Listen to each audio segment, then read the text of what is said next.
All over Britain, there are archaeological sites that are too dangerous to access or excavate.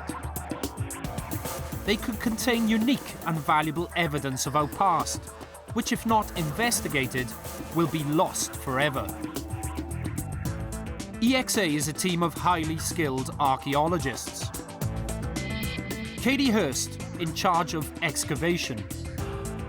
Alice Roberts, doctor and expert in human bones. Meg Watters, geophysicist and digital imaging specialist. All experts in their chosen fields who are determined to get into these inhospitable places to forensically assess, survey and extract the evidence. The expedition leader will be me, Mark Davis, volcanologist, climber, caver and diver. This is archaeology on the very edge. This week, we are laying siege to the most northerly and isolated Iron Age fortress in the British Isles.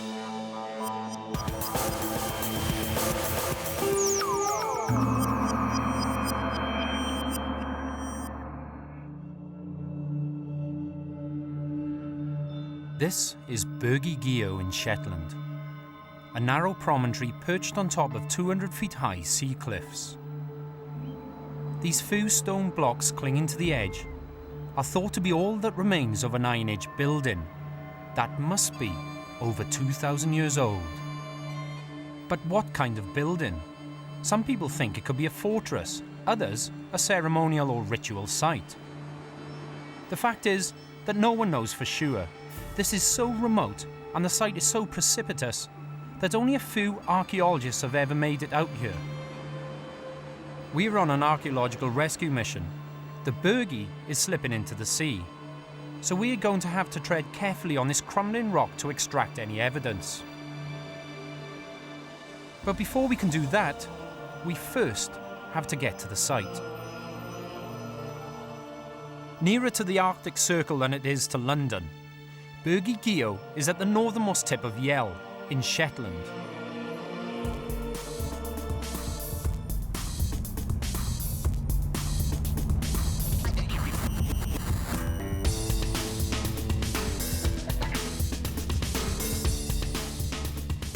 After an epic 900-mile drive north from London, the vehicles can go no further.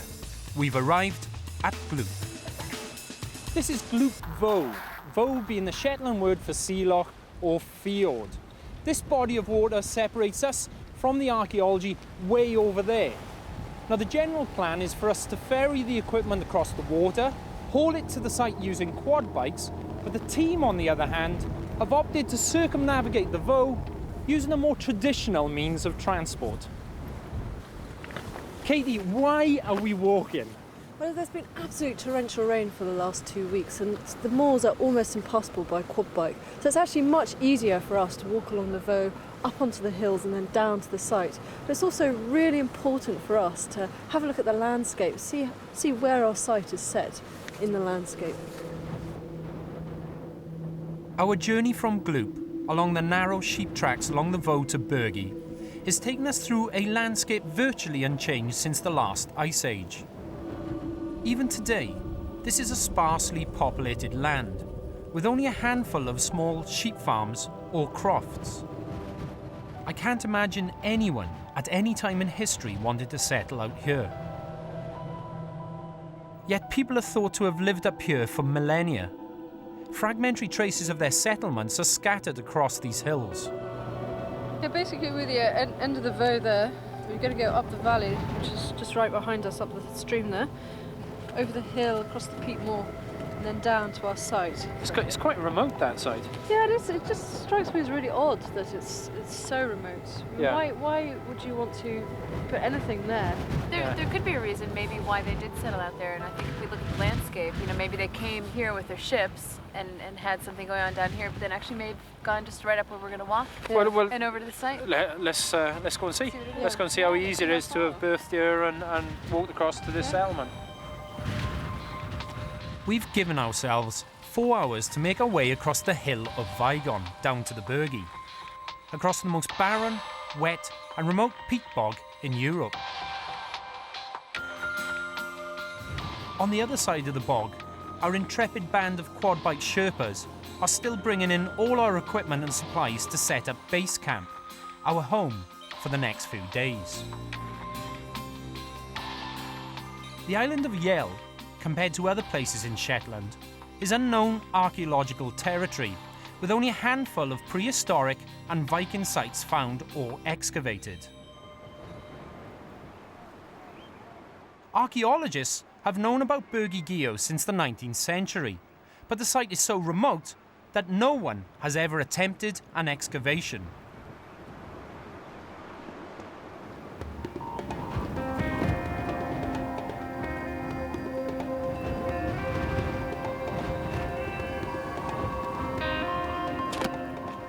These peat moors have been laid down over hundreds of thousands of years and could be covering an untold wealth of archaeological information.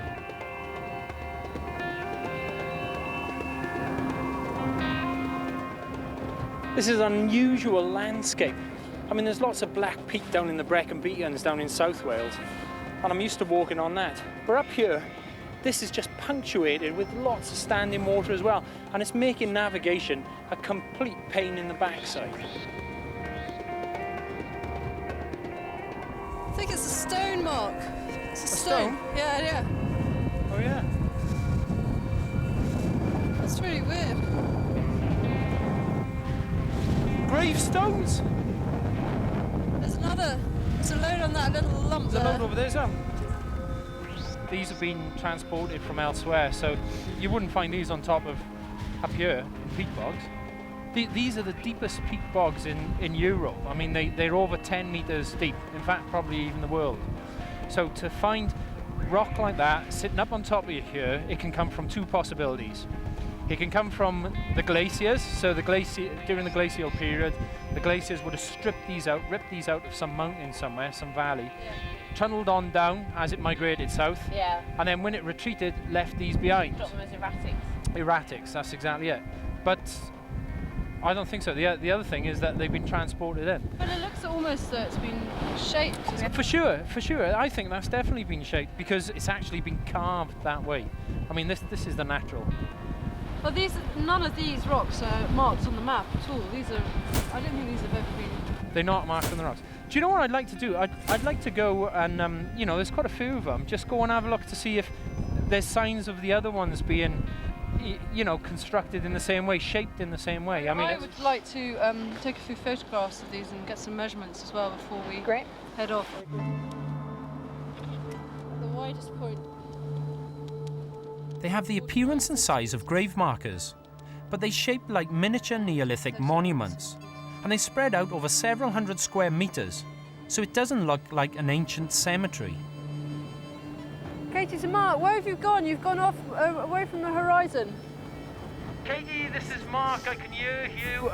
We're immediately east of you, heading down towards Bergy Geo, but we've stopped and looked at most of the stones, and we've come across one, and it's wonderful. It's well worked, and I suggest that before the sun goes in, you definitely come down and take a look at this one. It really is a fantastic specimen.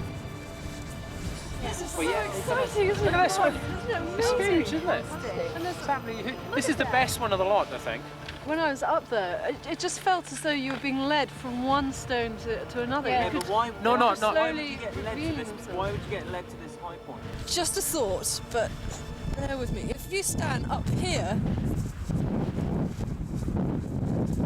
if you come down here, right in the centre, Bergy Geo is slap bang in the middle. Yeah. I mean, why would they mark a fairway like that? Because it's marking a fairway which is about 10 metres wide. But it might be some kind of funneling across the moors. You know, we were saying that we were getting quite lost up there. So maybe this is some kind of way of bringing people to the site. Right. I like it. I think it's great. But purely for a navigational aid, is that what you're saying? Well, it's a possibility, isn't it? Right.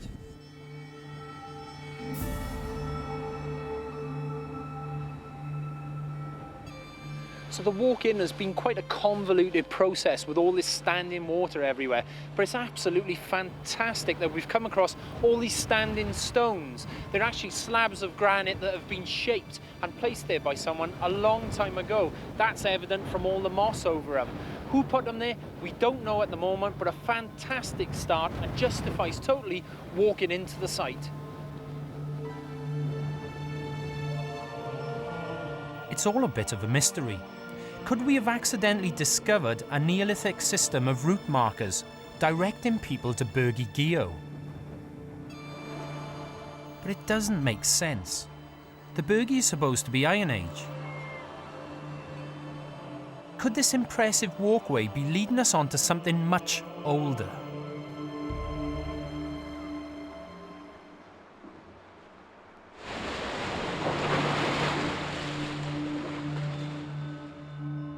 After yesterday's eventful 7-kilometre trek over peat bogs, in which we discovered a complex of previously unknown standing stones, then a night under canvas, under the northern lights, we were all eager to start work on the Bergy.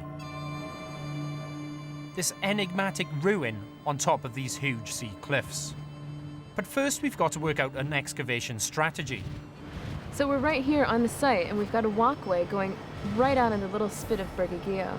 I think with the archaeology, what I'd like to do first is some magnetometry survey out there, because I think we can really target, hopefully, if there are hearths out there, for you to excavate down right over on top. Yeah, I mean, you're saying there might be hearths there, but we have no idea whether this was ever inhabited at all. It's local knowledge says this was an Iron Age fort. Whether it was occupied for any length of time and people built hearths, we just have no idea. We don't know. As far as the fort thing goes, I don't know, I've just got this feeling about this site with, you know, I'd probably be trashed for saying this, but it's just this walkway leading up to it, and, you know, when we sort of walked over here this morning, there's a real sort of ritual feeling to the site. Do you know what I mean? Yeah. It feels as though this is a special place to me. See, again, you're talking about a walkway being here, but these stones here have also been interpreted as some kind of way of defending the site. Right. You find them in Europe and in Ireland. They're called chevaux de frise, and they're basically to stop chariots and things coming across. Right, rather than guiding people. Yeah. Instead of the jagged stones lining the sides of the entrance, a chevaux de frise would have the stones aligned across the front to create a barrier to protect against horses, men and chariots. So our first objective is clear. Open a trench on this large mound at the front of the entrance. It looks too big to be a peat-covered standing stone. In fact, it has all the hallmarks of a burial mound.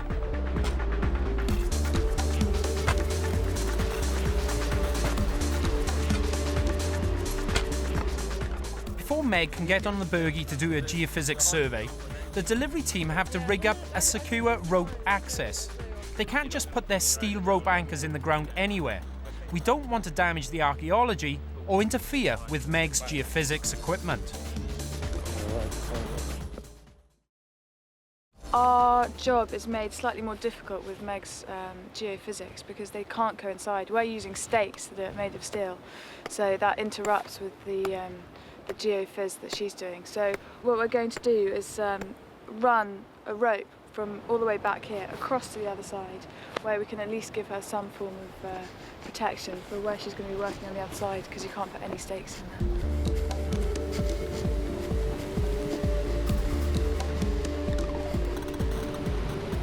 With the rope access secured, Meg can finally get onto the Bergy and begin work. It's essential that she gives us at least 2 dig-in targets to give us a fighting chance of understanding what was going on here.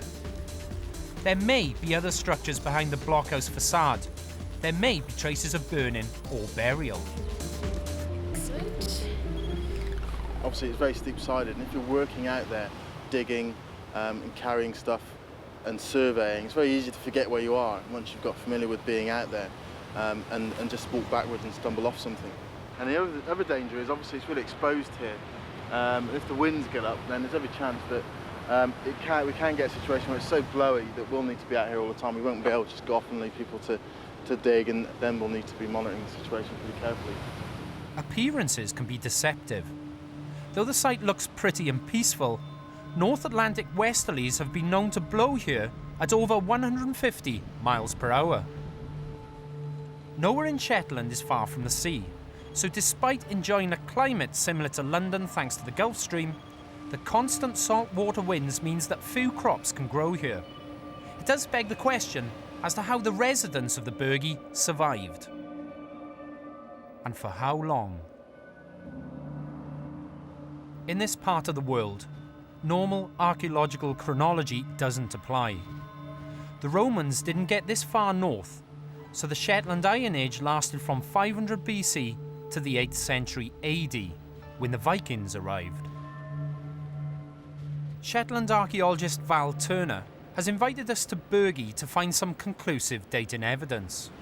We think that it's part of a blockhouse and that it's got... What's a blockhouse? A blockhouse, well, it's Iron Age and it's two pieces of masonry structures with an entranceway in between. So you've got one chunk of it here, a rectangular piece of masonry. Then you had the entranceway next to it, which we've still got, and then there would have been another rectangular piece of masonry, which we've lost completely to coastal erosion. Yeah, yeah. So what is that? Kind of like a gatehouse or the first line of defence, or?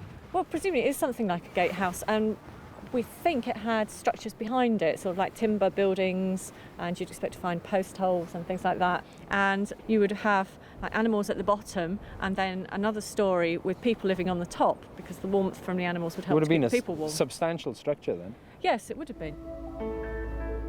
Bergy Geo could represent a missing link in Shetland's Iron Age story. These circular towers, known as Brochs, are unique to northern Scotland, specifically Shetland. They have been excavated and dated also to the Iron Age, but do they predate or postdate our square blockhouse?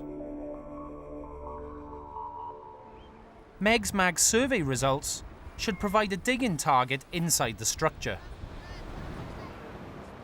What we're looking at here is the blockhouse. This is where the blockhouse feature is, just in here. Right.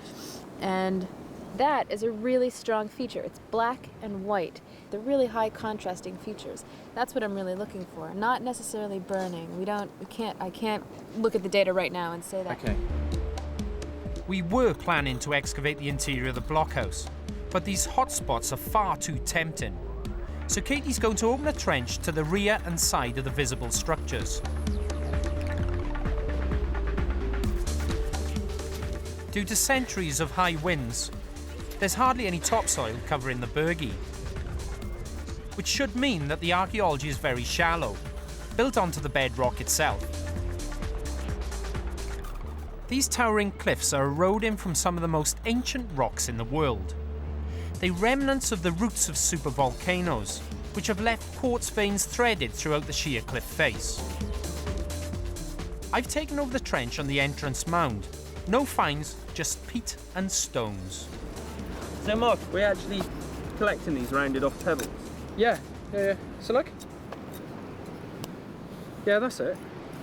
You know, you got to ask yourself why it's not jagged like the quartz that you get in the veins there, because in order to get as nice and as round as that, what you'd have to do is introduce a bit of water, so down on a beach or something like that, or you know, take a river or something like that, so it's rolling around and braiding it. Jim, there's also these are quite significant anyway, and they quartz in these sites. Certainly through the Bronze Age and the Iron Age, you do find on sites where you can do collections of white pebbles, quartz.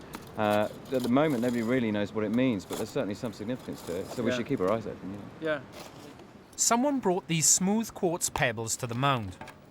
This is our first clue that this could be a ritual entranceway. Back on the Bergy, we're still searching for Iron Age evidence. Katie's trench on Meg's hotspot inside the supposed blockhouse is finally giving up some clues.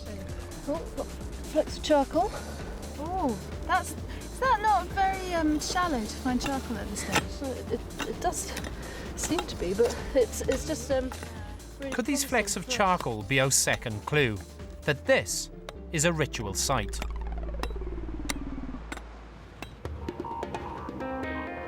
With no chance of finding human bones in the acidic peat, Alice is concentrating on the bigger landscape picture. So Val, what I'd like to do is walk right over to that headland over there. You can see some stones sticking up maybe. Visible from the air, these circular marks along the coast could be Iron Age houses and field systems, and therefore associated with our site. But like most of the coastline, this is pretty much uncharted archaeological territory. It's pretty much uncharted for Val too. This is only her second ever trip out here. The first was by helicopter. So getting to see all this surface archaeology close up is a bit of a bonus. This is an enclosure? Yes, and structurally it looks very much like the Chevaux de Frise on the way to Bergy Geo. And how old do you think this would be? Is there any way of telling? It's really difficult to date, but it's very irregular, which does suggest it's earlier rather than later. And by earlier I mean sort of pre-medieval. Right. So it could be Iron Age? It could be, yeah. It could be. Okay, well let's keep going because we've still got a way to go before we reach our headland. Oh wow, what's that over there? Oh, that's the Croft of Vigon. Though abandoned in the 19th century, crofts have their origins in Shetland's Viking past. A few hundred metres away and back a few millennia of history. I do think it's a chamber cairn. Yeah. You think it's a burial? Yeah. A Neolithic burial, sort of 5,000 years or so ago. Well, it looks about big enough for one person to fit in there at least, doesn't it? It does, or it could be that it's the bones of several people. I mean, people could have been perhaps excarnated, i.e. left on the hillside, and individual bones collected to represent the person and put in here. And they're often heel-shaped, which means that they have a sort of curving front to them and then a rounded back. Like a sort of fat crescent. Yes, that's right, yes, yeah. So within a short distance of our site, there's evidence of habitation and death representing 5,000 years of history. Though it looks barren now, thousands of years ago, temperatures were up to 3 degrees warmer, so the land around Bergy could have supported a variety of food crops. Back in the Blockhouse trench, Katie has revealed the side wall of this substantial structure. The area behind is packed with rubble, probably dating from the building's collapse. Pottery.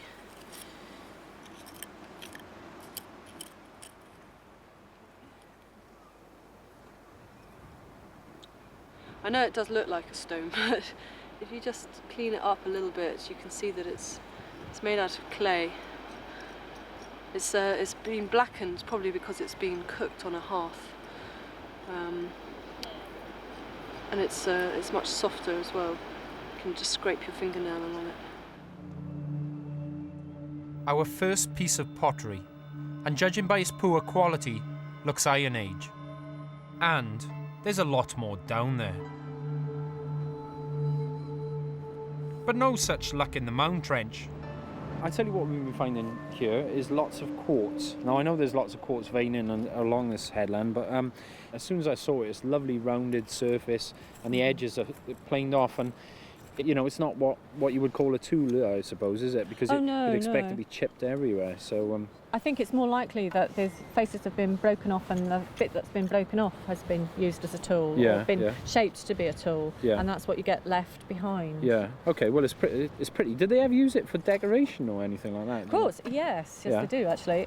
Certainly in the Neolithic. Yeah. Of course, we've got no flint, so it takes the place of flint as well for tools. Yeah. Well, the interesting thing is it's not been found anywhere near one of these quartz veins. So yes, it's been brought here.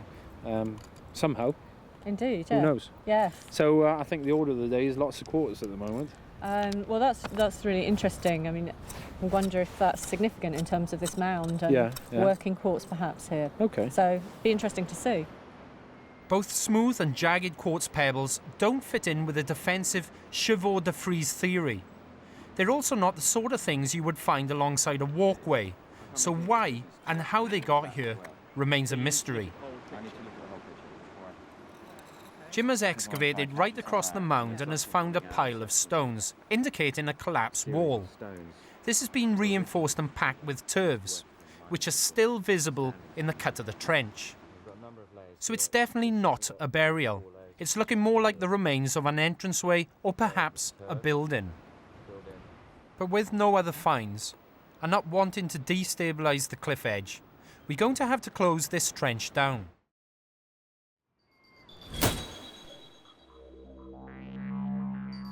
Our last chance to get to the bottom of this structure lies on the landward side. This flat area could have below-ground features, perhaps more standing stones.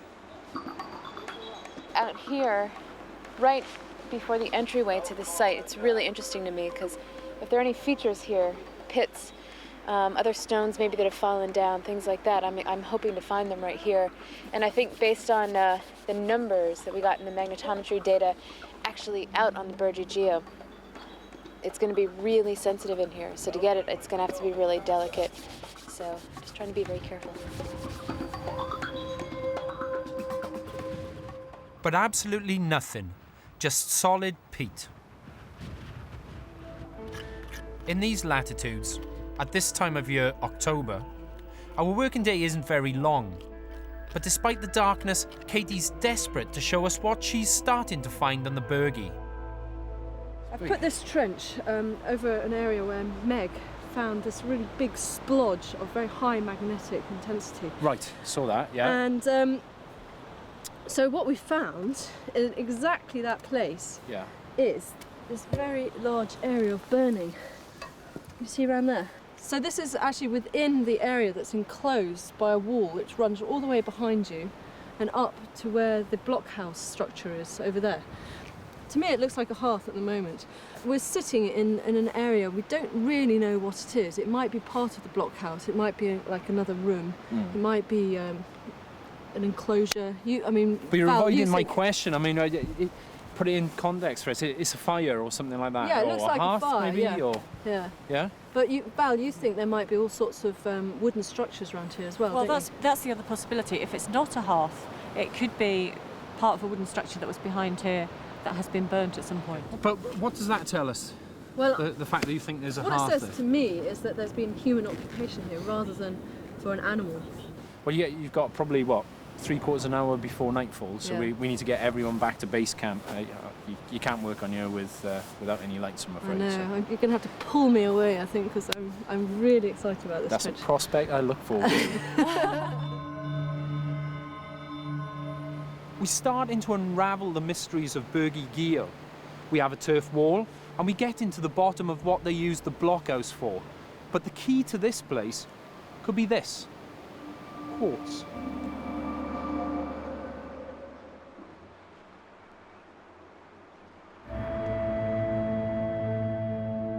We are here at Bergy Geo in the far north of Shetland, trying to prove whether this enigmatic ruin perched on top of this isolated promontory is an Iron Age blockhouse.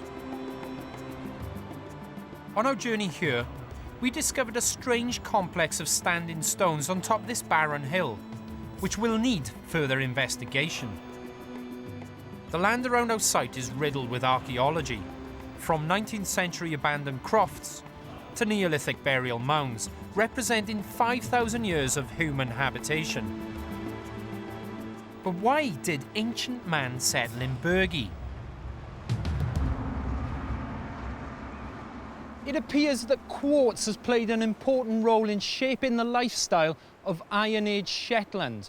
Now, this white rock that I'm standing on the geological hardness scale, is right up there, and it contains pods of quartz, which is even harder still, which are unique just to Bergy Geo. Now, I've walked this entire coastline, and every headland has a thin veneer of this stuff, which protects it from being eroded by North Atlantic gales and rain. That is with one exception: Bergy Geo. Someone has quarried this stuff away.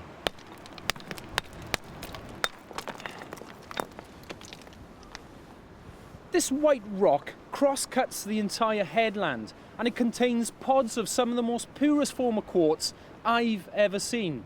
And that's incredibly important because back in prehistoric times, we are hundreds of miles from the nearest supply of flint. So this stuff could have been used as scraping tools, decorative ornaments, even arrowheads. So whoever had control of the Bergy had a valuable commodity on their hands. These rich veins of quartz offer for me the perfect solution as to why this blockhouse may have been built. Quartz tools and arrowheads, necessities of Iron Age life, and valuable trading commodities. Last night in the Blockhouse trench, Katie found traces of what looks like a hearth or fire pit, exactly where Meg's survey indicated a hot spot. Today, Alice and Meg are going to be digging another hot spot, back from the Blockhouse right on the edge of the cliff.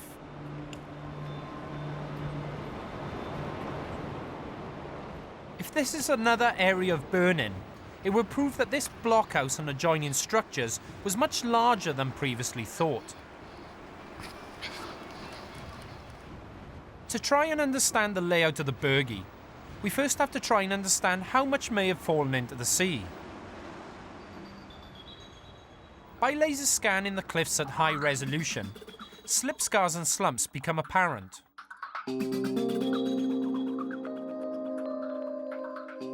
In this semi-circular area alone, several thousand tons of outsite and unknown quantities of archaeology have been lost forever.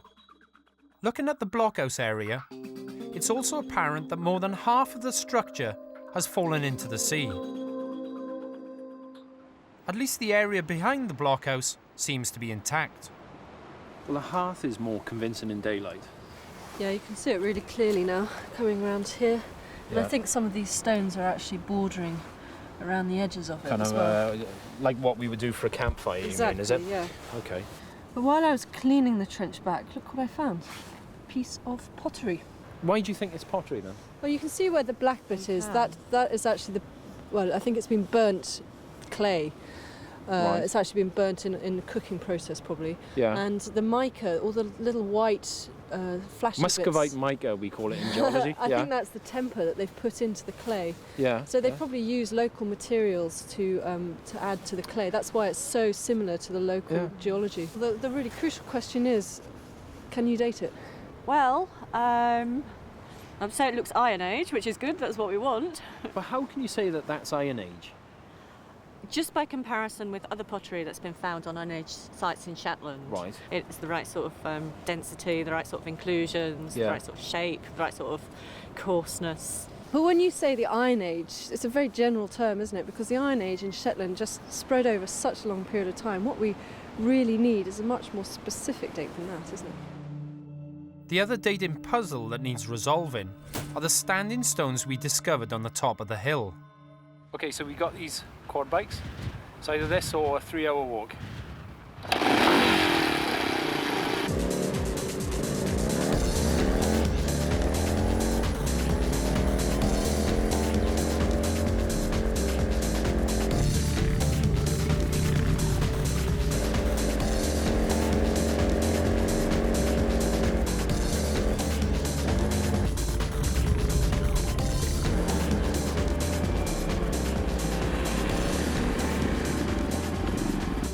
These are the curious stones, Val. They certainly are curious. I mean, I know they're not big in terms of what standing stones are renowned for, I suppose, but we come across them. There's a long line of them. It seems to mark a fairway. There's one, and it goes off in that direction, and there's a couple on the other side as well. But Well, I think they're relatively recent. I mean, you look at that, and the stones are placed way on top of the peat, and where one's fallen out there, it's very, very shallow, the depth that it was in the peat in the first place. Right, okay. So these don't convince me, but you've got better ones, haven't you? So there's another one. So it is, yes. Same sort of thing. And they're all very, very shallow. I mean, that's the thing. And I mean, even less so that one. I mean, yeah. So, age? Oh, hundreds of years? No. 5 to 10 years. Oh, well, there you go. I don't think any great age. So someone is having a right folly with us, I think. Well, No, I don't think with us. I think they're just doing it for the way of it. Yeah. Oh well, it's worth a look anyway, wasn't it? Definitely. I thought finding 12 previously unknown standing stones was too good to be true. It's a bit embarrassing, but we should have spotted how shallow the stones were. I guess we all just got carried away by the strangeness of this ancient landscape. Who was the mysterious crofter with an urge to build megaliths? We'll probably never know.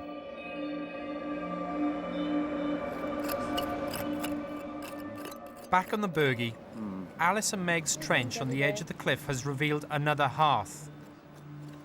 But it's hard to tell at this stage whether it's a domestic fireplace. We found no evidence of structure, and at the moment, it just looks like an open-air fire.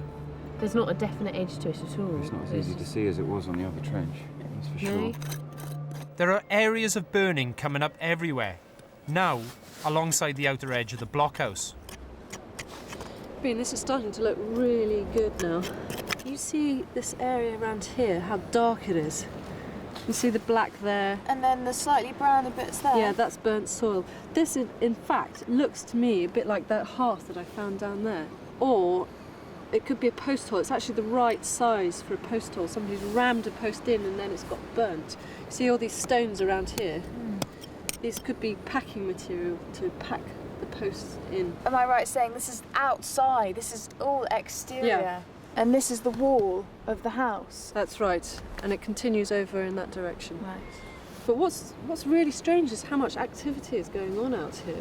You've got this post hole. If this is a post hole, then maybe there was a lean-to structure around here. If that's a hearth, why is a hearth outside the house? But the good thing is that every time I peel back another layer, we seem to be finding more and more clues as to what this is. We found the pottery there, and if you look down here, it's actually another piece of pottery. So, the more evidence that we get, the better the picture we'll finally get of this, what this blockhouse was put here for. So far, we've got two hearths very close to the rear wall of the blockhouse, both with evidence of Iron Age pottery, probably cooking vessels. But it's very odd to have two fires so close together. Meg's gone over the edge to look at an area of erosion, to see if the burnt area extends out from Alice's trench.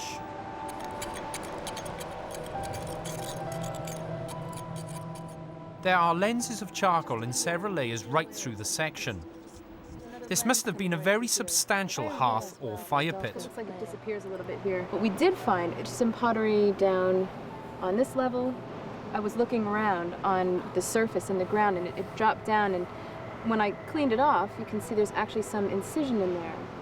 It's like a pattern that may have gone around whatever the feature was.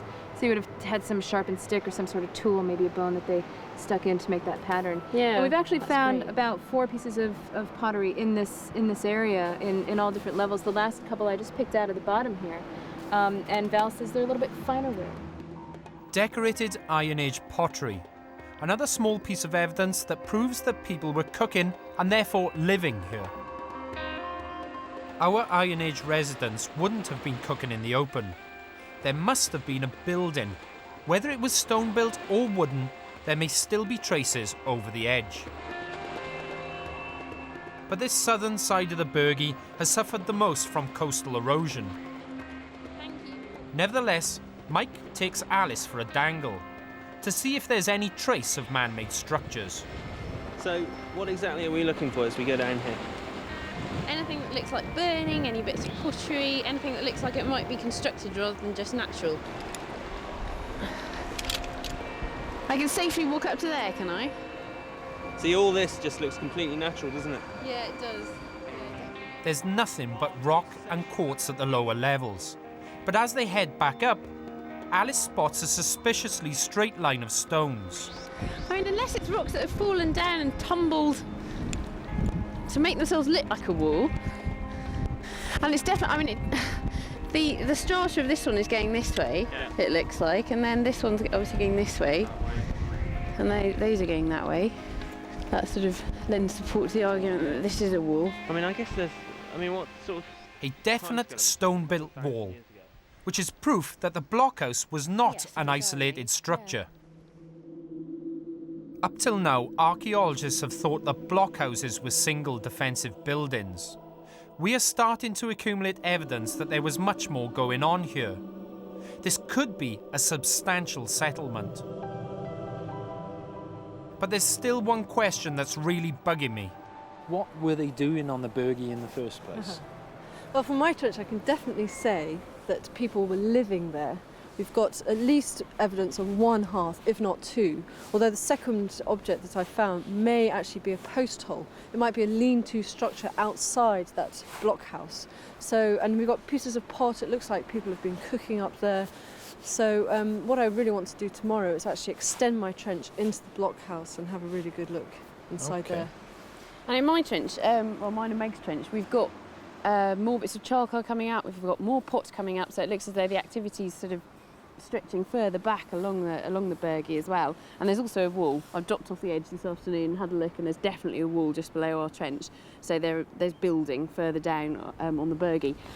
I've also gone for a little wonder, and looking at these cliffs over here, I don't believe the whole thing about it being a seam of quartz there that they're specially protecting, because the quartz goes all the way up the coast. So I think it's a ritual site. I think that's the answer to it. I think it's a sacred place. But I think saying ritual is far too easy. You know, if you don't understand it, you can just say ritual. Okay. I think some of those stones leading up to that place is somebody saying, hey guys, I'm really important, look at me, come down and see who I am. There's more going on out there than just some ritual. I think maybe even more than just habitation, because we have 3 hot spots. You've excavated over one and gotten a hearth. We've excavated over another and gotten a huge burning area. It's really substantial.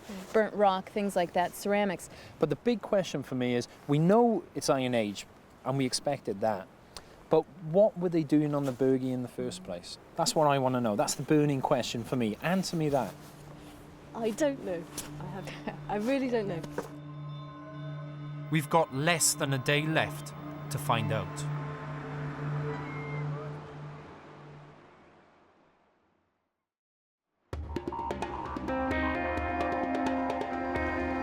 We've only got a couple of hours excavation time left before we have to strike camp and navigate our way back through several miles of treacherous peat bog. It's a hive of activity here this morning, and we're finding lots of Iron Age pottery, but the team are still searching for that one vital and elusive clue that will tell us why people lived on the Bergy in the first place. Val's been enlisted to excavate the hearth area to the side of the blockhouse. It's filled with large pieces of broken pottery, probably the remains of large cooking vessels. Fantastic. Lovely piece. This is just one of the many pieces of pottery that we found. We're getting loads of bits of information out of it. Lots of the pieces have got soot piling up on the outside, so they're all being used as cooking pots. And this is a really nice sherd. You can see a little notch there. That was actually where a handle went through, so it could be hung over a fire. By comparing the different types of steatite inclusions inside the pottery. That's soapstone, yeah? That's soapstone. That's all the sparkly material in here. You'll love this as a geologist. And we've got a date from that by comparing it to pottery from other sites. And that is 500 BC to 200 BC. So that's late Bronze Age, early Iron Age. And this is really great because so few blockhouses have been excavated and dated in Shetland. So this will give us a really good idea how it fits into the whole sequence of archaeology in Shetland. This date is earlier than anyone expected, but it answers a question we asked when we came here. We can now confirm that rectangular blockhouses were the precursors to the round Brochs. Quite why and when the transition was made will need further investigation. We've almost run out of time, and our work here is nearly done. Alice and Meg's trench has been completed and recorded, but not before one last, surprising find was made. It's just a bit odd, and it looks like a pebble on first inspection. It's very smooth, isn't it? Well, Val came over and immediately said, "Oh, that's a Bronze Age ploughing instrument." Really? Yeah, oh, great. It's part of a Bronze Age or Neolithic plough. Well, so that's even better. amazing. Yeah. The ploughing implement implies agriculture, but what crops could they have been growing this far north? It's almost the end of our time on site, and Katie's finally cleaned back her hearth, revealing a carefully constructed rectangular fireplace. The scale of the fires and the amount of pottery is far greater than we could ever have hoped for. I just can't get over the size of it. It's massive, isn't it? Yes, but it's seemingly Iron Age buildings in the north are. They are absolutely massive, and they're well built. They're stone built because that's the best resource we've got. And this hearth here, that's not just for one family, is it? It can be. It's absolutely typical of an Iron Age hearth, and you find them in buildings with absolutely huge dimensions of sort of 15 metres and much, much smaller buildings, many of which are sort of cellular. And in fact, it's just occurring to me that it could be, if you've got some of the stones here on edge, it could be that that's what we're in, a sort of cellular building. We can now virtually reconstruct the layout of the blockhouse, complete with either single room cells or lean-to structures to the rear. We're really starting to get a picture now, aren't we, of a big community living on this promontory, very self-contained, with industrial activity over there. They've got this massive building that you could live in here, and it's just perfectly easily to defend as well, isn't it? There's no way to get on it apart from that very narrow entranceway. That's right, and you've got the Quartz as well at the far end as well. You've got so much going for you if you're actually living on this promontory. So we're really starting to sort of eradicate the whole sort of ritual purpose of this area. It doesn't seem to be just for one person. It's not like a chieftain living here. It's a real community. Even though we've got masses of pottery to date the site, Katie's taken soil samples from inside the rectangular hearth.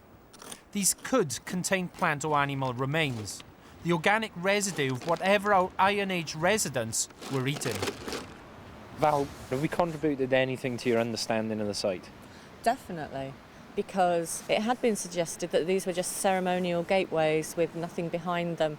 We've completely disproved that theory, which is great.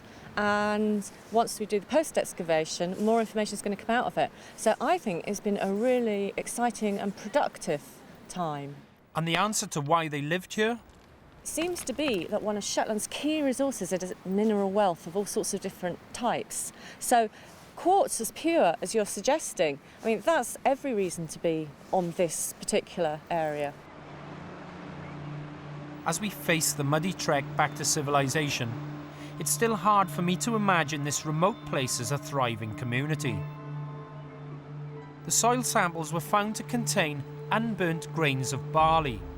So back in the Iron Age, the people here were baking bread, feeding their animals, or perhaps brewing beer, building their blockhouse as a secure focal point for the community and to protect their mineral wealth.